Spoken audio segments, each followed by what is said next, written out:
I do a lot of cooking. I cook for 30 hedge funders during the day, and then I come in here and then I do talks on healthy food. I am not a nutritionist. I work with healthy foods, but I don't know the exact reasons and how the chemicals work in your body. So please ask a registered dietitian or ask a doctor for that information. I'm here just to kind of give you guys an idea about how to cook with grains today. It's one of those things where I'm going to talk a little bit more about it, but you guys are eating a lot of fiber today. This one meal is probably more fiber than you'll have on a normal day, is the best way to explain it. So if you go to the bathroom a little bit more today, sorry, or tomorrow, but that is one of the reasons why your cupcake actually has regular white flour in it. I try to spread it out a little bit more just so that you wouldn't get too much fiber. Because the problem that often people the problem is that if you don't have a lot of fiber in your diet already and you inject all that fiber, your stomach doesn't like you very much. You get bloated, you get gassy. It's one of those things that doesn't feel very good, and then you decide that you never want grains again, or that you have celiac disease, or you have a laundry list of different problems. It's not usually that. It's just that you need to train your body to take in that much fiber. So I'm going to talk to you guys just quickly, hold on, it'll turn on, about grains, just because a lot of people seem to have questions about them. I know how to cook them. They all taste great to me, and I'll give you some tips on how to cook them too. So what are whole grains? That's a picture of a whole grain. There's two sides, so whatever makes it easier for you, I'll be talking up here. But that's pretty much all that it is. It's a grain, bran, endosperm, and germ. All three of those need to be present in order for it to be considered a whole grain. Non-processed, and so it's non-processed, meaning it can't be cracked, it can't be pearled, it can't be rolled, it can't be cooked, it can't be any of that. Like the quick oats are not considered a whole grain because it's been slightly cooked already. Alrighty. There is a trick though. Sometimes if you say you have a bag of oats next to a bag of oat groats, I'll explain what those are in a second. But if you look at the back and you can compare the nutrients against each other, if the nutrients are there, go ahead and buy the cracked stuff if it contains the same nutrients. And so here's a list from the American Whole Grains Council on what are grains. And we're going to talk a little bit about pseudo grains. Pseudo grains, am I going to talk? Yeah. Pseudo grains are the ones with the little stars on the side. So there's amaranth, buckwheat, quinoa, and there's flaxseed, which we'll talk about in a little bit. But flaxseed is not considered a whole grain according to the American Whole Grain Council. It's just one of those things that hasn't made it to the list, but it would be considered a grain. So it's not on their list, but most people consider it a grain too. And so what are the differences between the two? Pseudo grains taste like grains and often used as a replacement. Quinoa is the most common one that you'll see. You didn't have any quinoa in your food today. Does anybody know why? No? We are destroying a culture by buying quinoa right now. If you buy quinoa, please buy fair trade quinoa. Quinoa is a staple food like white rice is to Asians. There are hundreds of articles online right now about how we are buying all the quinoa out of the area, Aztec area, so like the Mexican area. What happened is we started buying all the quinoa and they can't afford it anymore. They can't afford to buy their own staple goods. And so if you buy quinoa, and on top of that, quinoa travels very far to get here. We don't grow it. There are a few fair trade companies, and so look for the fair trade sticker if you are buying quinoa, but I've been turning away from quinoa. It's one of those things where I'm just not buying just because I've been reading about the impact that it has on the environment. So let's talk about vegans and vegetarians. Vegans and vegetarians probably have a higher carbon footprint than a regular meat eater or a regular just all-around eater, because you're looking for substitutes that aren't naturally occurring in nature, or they're not in our environment. And so you need to be careful when you are a vegan or vegetarian that you're trying to be as conscious as you are, even though you think you are. Sometimes you're not.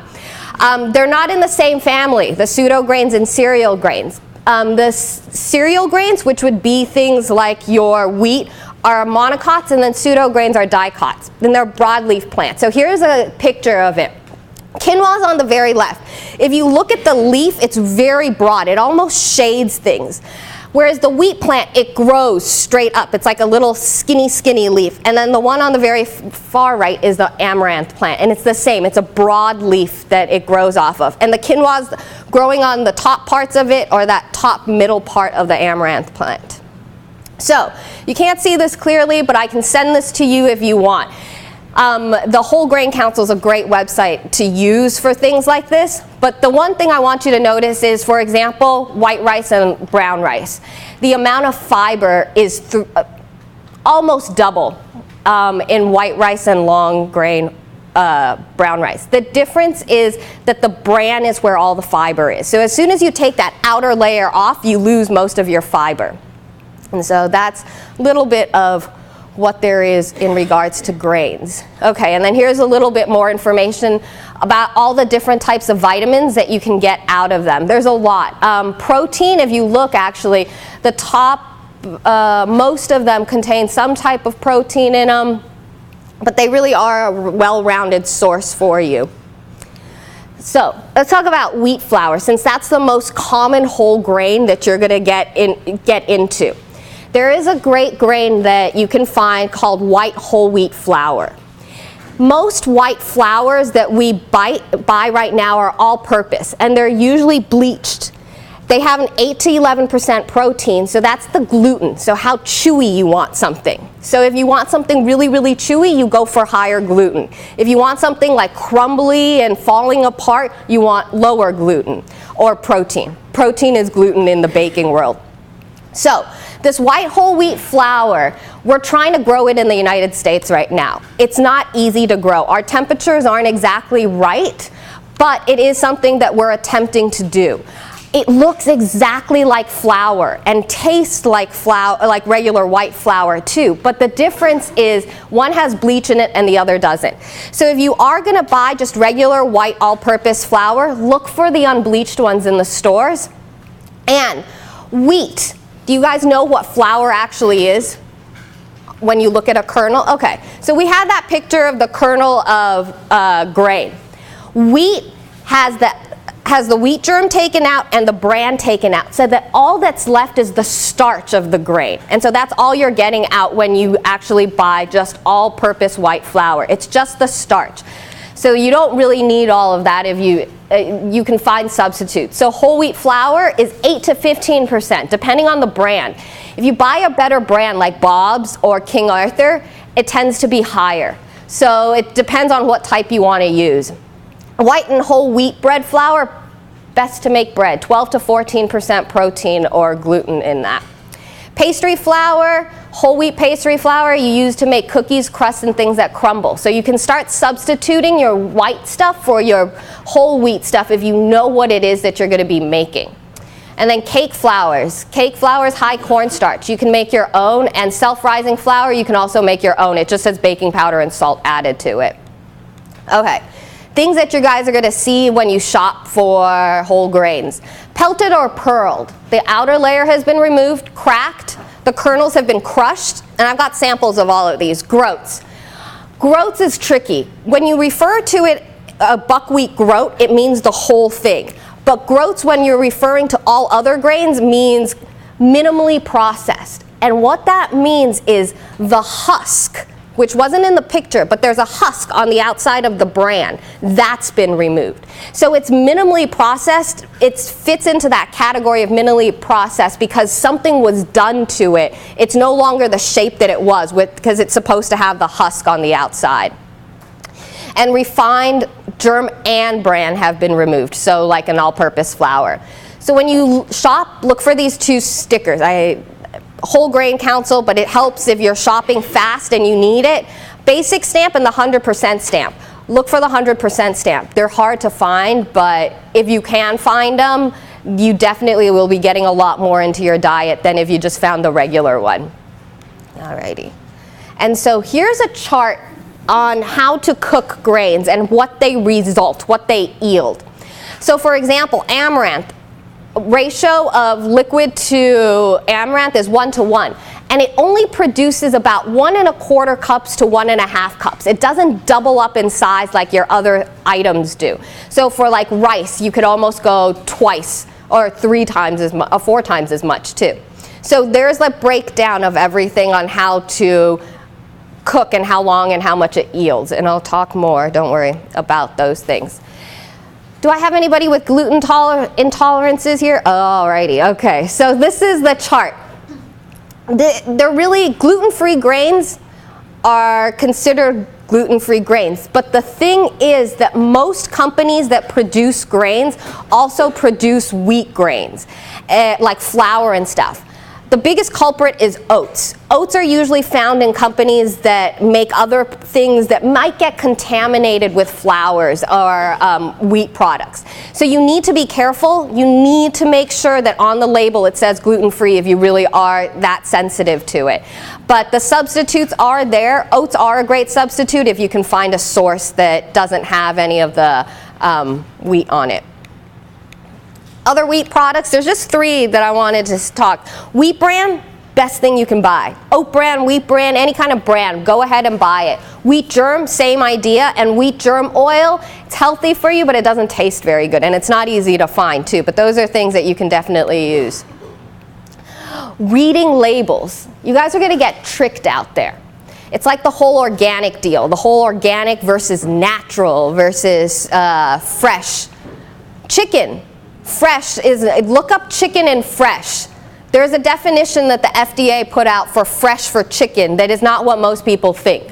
It is partially frozen. You can partially get it to a certain temperature and still call it fresh, even though to somebody like me, it's frozen. So there's different temperatures that the FDA has guidelines for, and so one of the things is whole grains. Multigrain, completely, it means absolutely nothing.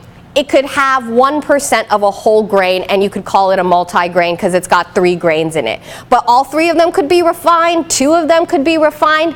It can be a mixture of things. And so always look for whole grain as the #1 ingredient. That at least will tell you that it's the most used product inside that bag. Other ways to call white flour. This is tricky. People will call white flour wheat flour, and it makes you feel like it's whole wheat then. Refined flour, enriched flour, words that make you feel like they should be healthier. Whole grains doesn't always mean fiber, so always look at the fiber content on the package. Don't base it off of what you know about whole grains. When looking for whole grain, make sure it says 100% whole grain. So that sticker, that Grain Council sticker is great and made with whole grains. Stone ground is another trick word out there. Made with whole grains and stone ground are 2 things that people will label their packages with, and it means absolutely nothing too. I can stone grind anything and still be using a refined wheat. So stone ground means nothing, made with whole grains means nothing. So how do you store them? Raw, store in refrigerator or freezer in a dark place in a sealed package, especially if it has a high oil content like flaxseed. Buckwheats are okay, but there's a couple of them out there that you should just probably put in your refrigerator or freezer. And you can cook them and then refrigerate them for about 2 days, 3 months in the freezer, and you just put them in little packages that you can then reheat. These are the ones that really freeze well. I would put, oh yeah, rice is up there. Rice really freezes well. Most of them freeze really well, especially if they're large grains. If they're whole big grains of something that take a long time to cook, they're the best ones to freeze and the best ones to refrigerate.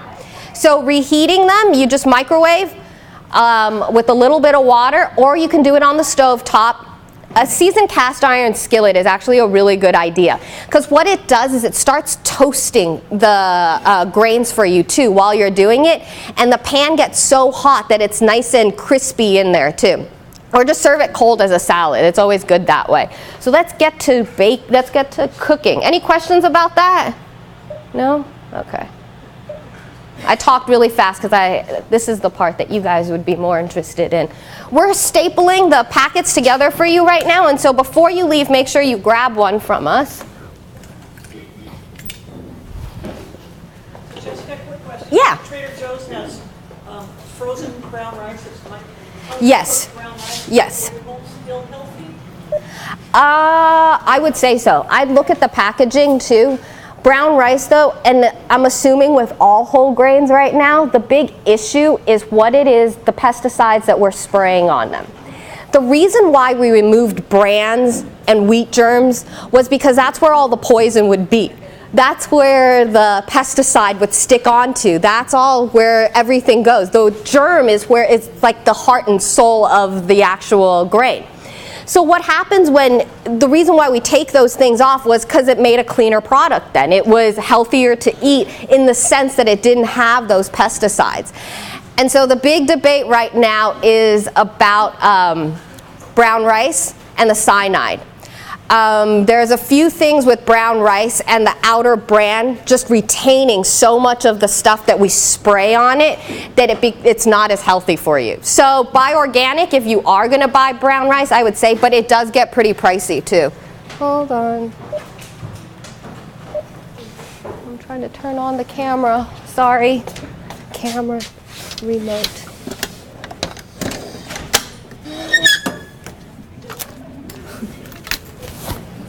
Any other questions? Will I get this guy going?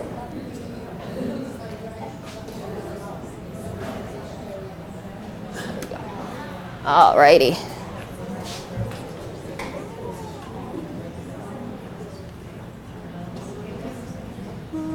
Almost there, almost there. Okay. I think that's good. Even though they lost. Alrighty, so I'm gonna go, the recipes, like I said, you guys will have. Rika, are you guys done stapling by any chance? Okay, we're gonna start handing out the packets to you right now, and I'm gonna go quickly over what it is. There is, the first sheet is from Quaker Oats, or first two sheets. It's about the whole grain, so it tells you everything about the parts of it, and then on top of that, it shows you how to shop for it, cooking, and so on with oats. This is the fun one. Test yourself out with this. See how much fiber you can actually get into your diet. It's a tracker to like during the week, and you can add up what it is that you guys are eating. All right, so while we get those together, how was lunch today? Good? Good. All right, okay. So, not easy they're pretty easy recipes. I try to make them a little bit easier, but at the same time, they're not always easy. So the first recipe that I'm gonna go over is the whole grain baked chicken strips. If you have kids, great thing to do with them. There's different ways of making this chicken. I did the tofu too. I took crackers, and you can buy whole wheat crackers without the salt on top too, and you can also buy wheat-free crackers. And all you do is you put them inside a bag, or you can use a food processor, whichever is easier, and you crush it. The other things that you can use for things like this, cornmeal is a great substitute, oat bran, wheat bran. Anything that has a kind of dry texture to it. And so you want the other great one, cornflakes. If you like cornflakes, cornflakes work really well too. But the main part is soaking it in buttermilk. You can use buttermilk, you can use regular milk if you want, you can even just use egg. But using buttermilk gives it the extra flavor. And you can buy, most buttermilk in the store right now is low-fat buttermilk. And so it really is not that bad for you, and you can add it in as you please. And so I'm going to mix that up. In here I had the granulated garlic, and then I have a bag of the crumbs mixed with the oats. And all you do is you take your chicken strips and you put them straight into here, and you toss it around like a shake and bake.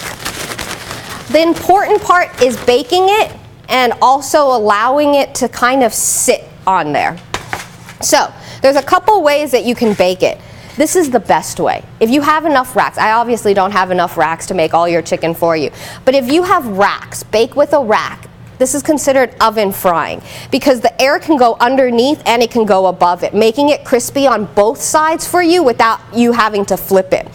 So using a rack is the best way. You can use this recipe for vegetables too, or I do tempura vegetables and I just dip them in oil before, or you can dip them in water. You just want something wet that it can actually go into. So then you're going to take these and you can really press them in if you want. And you're just going to lay it right on top. The best thing to do is to refrigerate or freeze them for at least 20 minutes before baking them. What that does is it adheres. The crumbs on the outside will really stick to the outside of that and not want to fall off. Because as it sits out at room temperature, the moisture from the chicken starts to leak out. And it'll start making the crumbs kind of fall off on top of each other. If you're making it for a big crowd like I did today, it's really good if you do them in layers and have them sitting on top of each other, because that really pushes the crumbs right on top of it, especially when they're inside the refrigerator or freezer. And then you want to use wax paper or parchment or foil, but you want to do it in layers. You don't want too many at once, but you do want layers of it. And then spray your pan really well, especially if you like really crispy stuff. Spray it really well, lay it on there, and then spray it again if you want, and that way you've got a little bit of oil on top and on the bottom of it. And then just bake it in a 400 or 425 oven for about 15 to 20 minutes. Is what I said. 30 to 40 minutes, depending on how big it is. If you use chicken tenders, obviously a lot less time. If you're using regular chicken breast, it'll take a little bit longer. And it also depends on what size you have it at. The trick is, if you want at the the last 2 or 3 minutes of the cooking process, turn on your broiler and broil it so that it gets nice and toasted, and so you get that real crunch out of it. Once you're done, if you make a whole batch of it and you want to have more, freeze them cooked. And that way you can just take them out and put them back in a toaster, and then you can toast them back up again. And so it's one of those recipes that's really easy to make, and you can serve it with almost everything, but it's using whole grains. And so that is for that. Alrighty. And then the roasted eggplant wheat berry salad with tomato vinaigrette. Alrighty. This is my baby. Oh. Okay. So let's talk about the salad portion first. Wheat berries.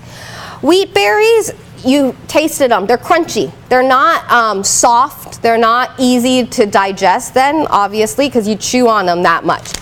Bob's I like Bob's the most. They have everything. Bob's Red Mill. Everything that I bought today, I bought at Mother's Market. Mother's is the best place if you're looking for whole grains, 100% whole grains. And the closest one is on Michelson right now. It's right around the corner. And it's not expensive. Mother's is known to be expensive, and they have expensive stuff. But when you're talking about whole grains like this, they're minimally processed. And so what ends up happening is they're pretty cheap. Like a bag of wheat berries like this cost me about $2.50. And for all of you, I only needed 3 bags. And so this almost doubles to quadruples in size. So you can make a whole bunch of this and refrigerate it or freeze it like that other chart. And then you'll have salad ready to go. So to make this eggplant, the roasted eggplant part, I'm going to grab an eggplant. And I wanted to tell you guys about how to pick eggplants because they're deceiving.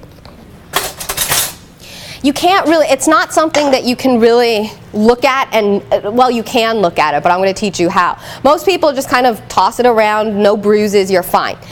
What you want to do is actually press down.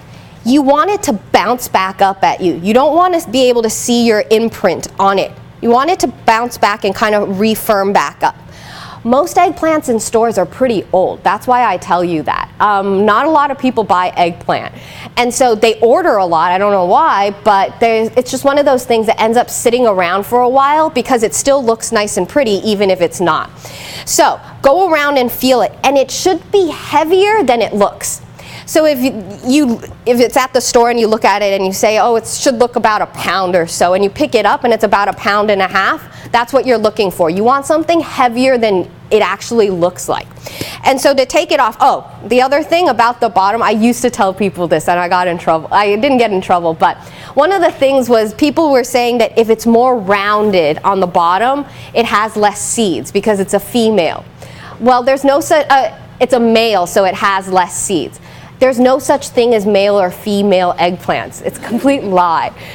There's more seeds because it's older. That's all that it is. It's just the seeds are starting to form more and more over time. They're all the same. It's just a flower. It's a flower off of a plant. Most vegetables are considered flowers, and so this is considered a flower or fruit. Fruit is a flower, but that's a whole different topic. But to clean it or to get it ready, use it in 2 days. Once you buy it, 2 days is about as long as you can have these guys around. If you do have it around for longer than that, and you don't mind the taste of eggplant, salt it. Sprinkle it with a little bit of salt and let it sit over a bowl and let it kind of soften up. What will happen is it'll draw out the bitterness because they'll get more and more bitter over time. If you sprinkle salt on top of it, it won't get as bitter, and it'll also soften it up because the skin is the part where most people have the hardest time with. And the other thing you can do is also peel it. You can peel it as well and just use the inside of it if you want. The best ones to cook with, I'll be honest with you, are the Asian, Chinese eggplants, the thin ones, because they aren't as thick and they aren't as big. They're grown to the perfect size. So to take the ends off, so you want to take the ends off, just like that, and then you want to cut your eggplant in half first, so that you have a flat surface to work with. And then you're just going to cut strips out of it, and then chunk it. And for those that don't know how to hold a knife, choke up on it, and your other hand is a claw at all times. And that is it. So we're going to toss this together with a little bit of onion. And for the onion, I know that most people, you've been here before, so you've seen, but I'm just going to show you again. To dice it, you're just going to cut right through the middle and then peel. Onion's one of those things. I keep my onions in here in the refrigerator, so I never cry from them. But man, if you do cry from them, I've been cooking for about 7 years now. I still cry from like a really old onion. It's just as they get older, the acid just seems to develop more. Alrighty, so then you're going to claw again, and you're going to take off the non-root end. The root is on the other side. And then you're just going to take your knife and use the tip of it, that sharp part, and give it a few incisions. And then go in one more time and claw and dice it. And that is it. And then you're going to mix that all together with a little bit of olive oil and seasoning. So Italian seasoning's good, or you can use garlic, salt, any kind of seasoning you want. And then you're just going to roast it in a 400 degree oven. What did I write? I think 400 degree oven, and mix it together. Alrighty, for the eggplant part. So you're going to mix that together with the wheat berries, and I'm going to show you how to, and white beans, and then cucumber. Do you guys usually buy Persian cucumbers? Okay, the reason why we buy Persian cucumbers for those who don't buy them already is because you can eat the skin. The skin is tender enough to eat, and so that's why we buy them. And for some reason, I shop a lot, so I know prices pretty well. These are cheaper than American cucumbers now. They're getting to the point where these cucumbers are cheaper than any other cucumber out there. There is one more cucumber. If you haven't tried it, I suggest you do. It's a Japanese cucumber, and it's called the Kirby. The Kirby is about this long, but it's the same width, and it goes all the way out to here. So it's in between an English cucumber and this cucumber, just that it's longer. It's a good cucumber to use in food too, if you can find it. Mitsuya, Marukai, all those places have it. The Japanese stores do. But these are really good. I find them to be they work for everything that I ever need to make with a salad. So to dice it, I just took both ends off, and then I cut it in half this way, and I cut it in half that way, so I have a quarter. And then I go back in and dice it. And I add this to the cooled mixture. So I want to cool the eggplant and onions down before we mix it all together. And so that's it for the eggplant part of it. And let me talk to you about the dressing. So I've been experimenting with a whole bunch of dressings recently, specifically using whole foods. So like if you were here last quarter, I made the carrot miso dressing. I make a daikon dressing too.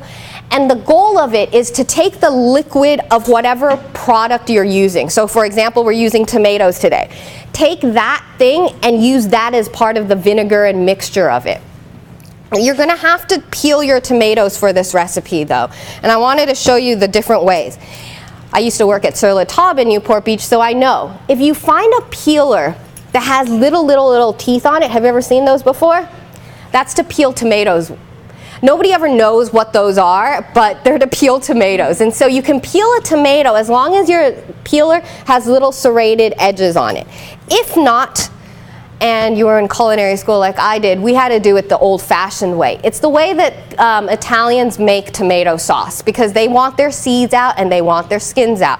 So you take a knife and you make an X right on top, very gently. You don't want to cut through the tomato, you just want an X like that. And then you're going to get a big pot of water boiling. Oh, and this one doesn't have any water in it. But you're going to boil it in water, and then you're going to cool it in an ice bath. So you're going to straight put it into water, ice water. And then what happens is you can peel your tomato. So you can just go in and it'll peel right off. Just the outside layer though. You don't want any other part to come off, just the skin of it. So you just go around and you peel your tomato. This is the way that you make tomato sauces.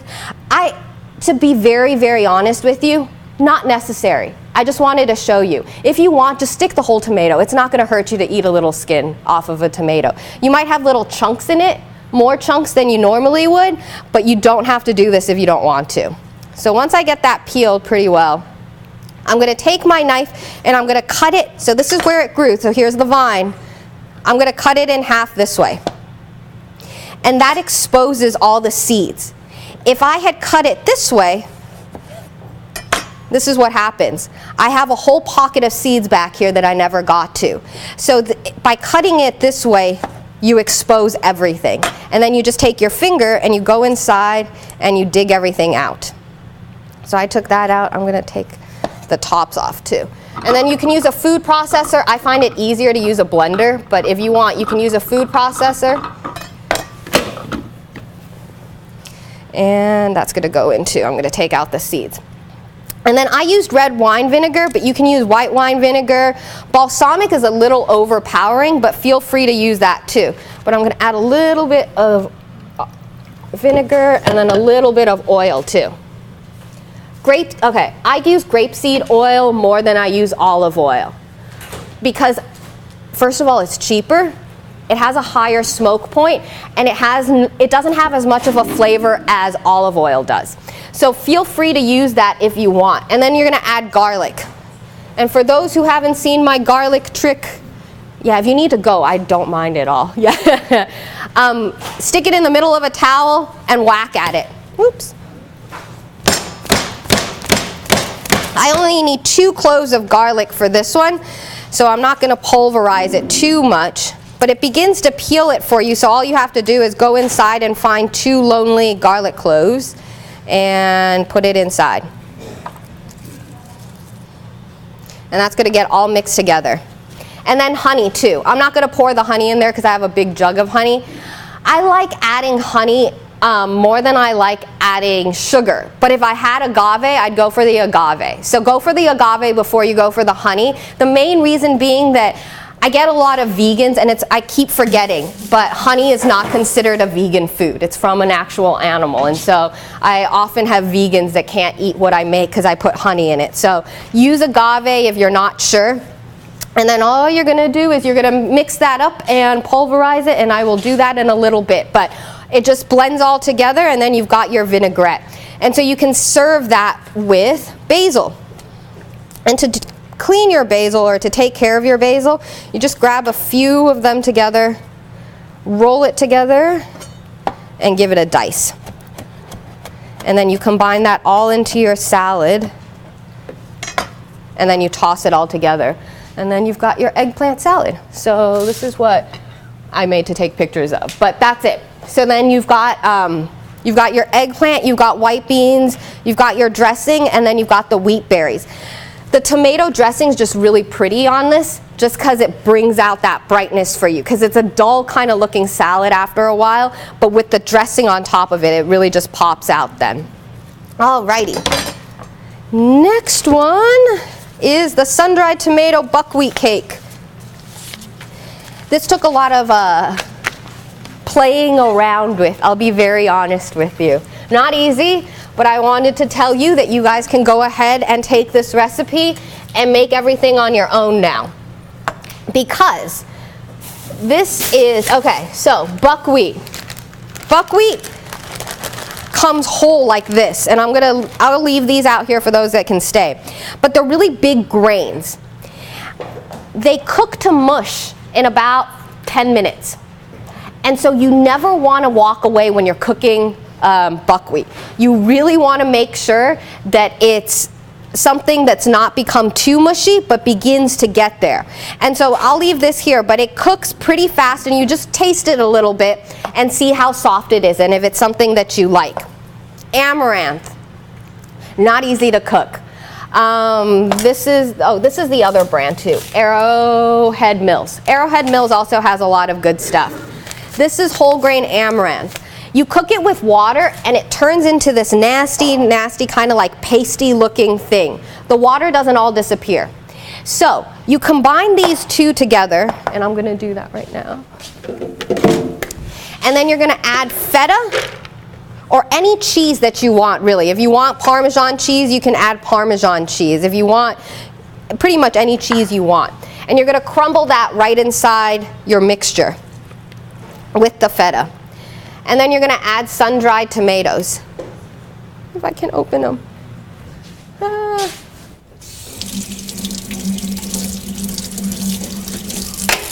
And I like the Trader Joe's ones just because it's already cut into strips for you. And then comes the part where you can make these completely gluten-free, or you can make them semi-gluten-free. Oh no, wait, there's parsley too. So you're going to grab a little bit of parsley. And I'm going to show you how you take care of your parsley. You give it a haircut. So parsley comes like this in a big bunch. Incredibly dirty too, by the way. Parsley, cilantro are probably one of the dirtiest things that you'll find in the grocery store, with the dirt just still on there. Just remember this one concept. Dirt sinks, vegetables float. So if you cut it all up and then wash it, all the dirt will go to the bottom and all the leaves will float to the top. So scallions are the other ones that are really bad too. The dirt likes to be right in the middle of it. So cut it up, wash your knife before you cut anything else again. But then all you have to do is soak it in water. All the dirt will go to the bottom and all the other stuff will go to the top. So to give it a haircut, you hold on to the stems, and then if you have a nice sharp knife, which you should all have, you're going to just gently keep using the blade to take off the leaves. And if you get ones that are too big, you can go ahead and go for it and not use it, and so on. Jack LaLanne, is that right? I think that's his name. He was adamant. He would, at restaurants, he'd go around and eat parsley off of people's tables because he swore that that's what kept him alive for so long. Parsley's it's one of those things that really doesn't taste great, but it doesn't really bother you too. So I add it to green smoothies. I add it to a whole bunch of stuff just because it's extra fiber that you're getting, as well as the green too, and really healthy for you. So you're just going to go in and chop. And so this gets a little bit frustrating for some people because you tend to want to stick your hand underneath, and you can cut your hand very easily. If you keep your eyes on the hand that's holding the food, you don't cut yourself. It's when your eyes move away from what you're doing that you cut yourself.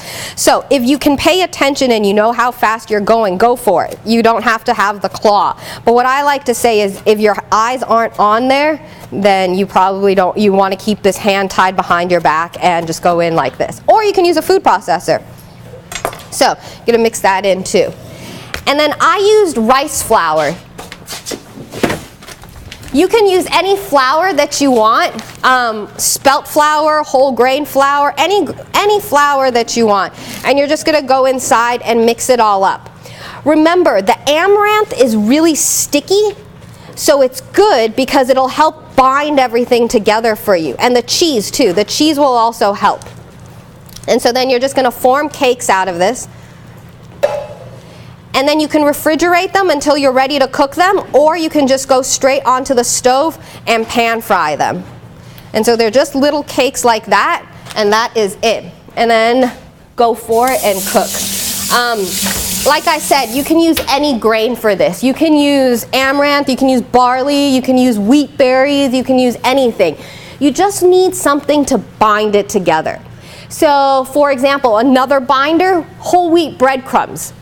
Whole wheat breadcrumbs are completely fine. I didn't use them today because people will, just another substitute. Cracker meal, matzo meal isn't, but cracker meal that's made from whole grains, also a great substitute. Oat bran and all that kind of stuff. And so I have the mix here, and it just sticks together over time too. So you can make, and on top of this, if you really like it, you can make a big one. You can make a big cake by just taking it and putting it into here and pressing it. And for those of you guys that don't know, kasha is another word for buckwheat groats, but they've been toasted. Kasha is they were able to patent that term too. So kasha is a company that toasts their buckwheats and have therefore created this whole group of grains called kasha just because of that. So make sure you look at that before you buy it. Okay, last one. I'll be really fast. Main thing that I wanted to show you, flaxseed eggs. You guys didn't have any eggs in the food that you ate today. What you do is you buy flaxseed meal, or you can buy whole flaxseed and do this on your own. And you add hot water to it, and you keep adding it until you get this kind of slimy consistency that looks like an egg. You have to work fast when you bake with this though, because what happens is as it sits around, it starts absorbing all the liquid that's around. So do you see how thick it's getting? And then if you keep mixing it up, use boiling water too. The recipe has it. But it gets to be this kind of goopy, egg-like consistency. Great for baking. Cakes, not so great. Cupcakes are okay. Cookies are okay, bars are okay, but when you want something that needs height because of an egg, this won't do it. So what I'm going to do is I'm going to mix that all up, and I'm going to add it into my liquid ingredients. So in here I've got milk, the yogurt, oil, and vanilla. If you don't want to use the oil or you don't want to use the yogurt, substitute both of those items with applesauce. Applesauce is a great substitute for both of those things. So just make sure you buy unsweetened applesauce, because there's enough sugar in here to go around. So you're going to mix that up really well. And then in here, I've got my sugar, flour, which is white flour, but go for it if you want. Go for a whole wheat flour. And then I've got oat bran. And you can use wheat bran too, either one. You're going to mix this up and combine it together. So you just stick it right down the middle.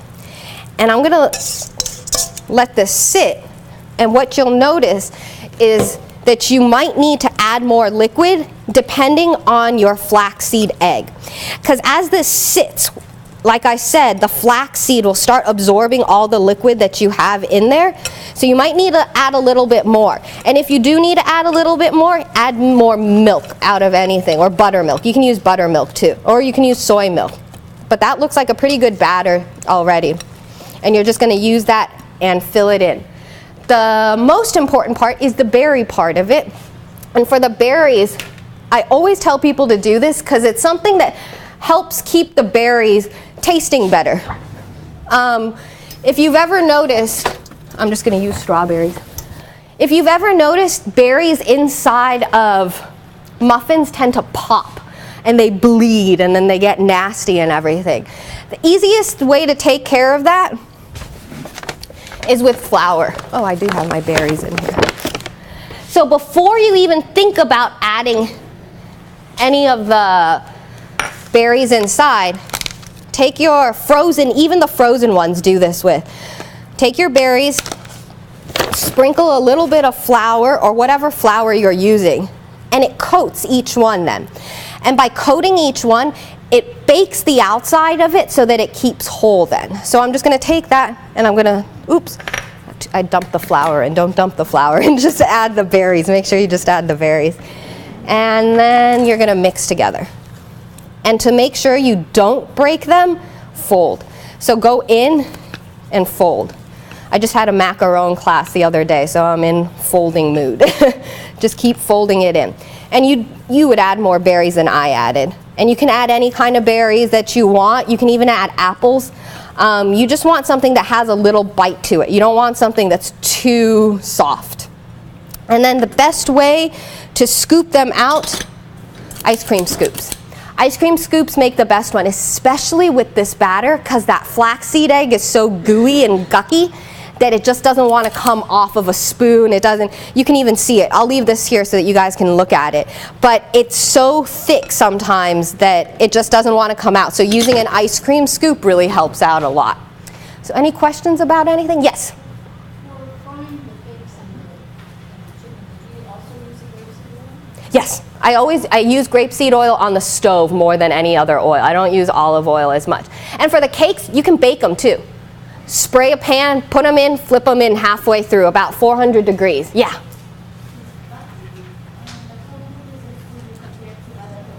The which one? Buckwheat, very healthy for you, but it's high in calories. The only problem with buckwheat is it's very high in calories, so you need to make sure you're making the right comparison. The amaranth, 1 cup of amaranth will only have about 150 calories, whereas buckwheat, 1 cup cooked will give you 300 calories. So yeah, it's a very high calorie grain, but it's very healthy for you too, yeah. So I would try it if you haven't. And you don't have to buy the expensive ones. I have the cheap brand right here too. So this one. Right here. And so the Indo brand, like the brands that are all in the Persian markets, Wholesome Choice really is the best place for all of this too. Oh, I put it in. It's a Eastern European. Eastern Europeans love their buckwheat. That's where that's where the bellinis came from and all the different things. Thank you for coming. Thank you. So come on down if you want to see anything. Thank you guys for coming.